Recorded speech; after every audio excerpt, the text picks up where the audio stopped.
अस्सलाम वालेकुम। अगर तुम्हें ये लगता है जो आंसू तुम आंख से निकलने से पहले बह के वो अल्लाह ने नहीं देखे या उनकी तकलीफ़ से अल्लाह बेखबर है, तुम गलत हो। जानते हो जब उसका बंदा आजमाइश की हालत में थक हार कर उसके सामने ये कहकर सिसकियाँ लेता है, अब थक गई हूँ बहुत तेरी आजमाइश से।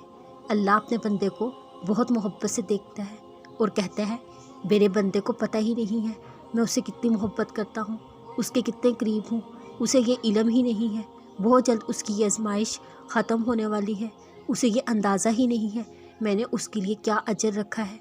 हाँ मैं मानती हूँ ये वक्त बहुत मुश्किल होता है, लेकिन वक्त ही तो है, कभी किसी के लिए नहीं रुकता, ना अच्छा ना बुरा।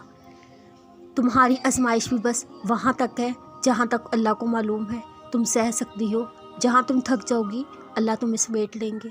मुश्किल वक्त से लड़ने वाला वो हादिर होता है, लेकिन अल्लाह की आजमाइश पर सब्र करने वालों की कोई मिसाल नहीं होती।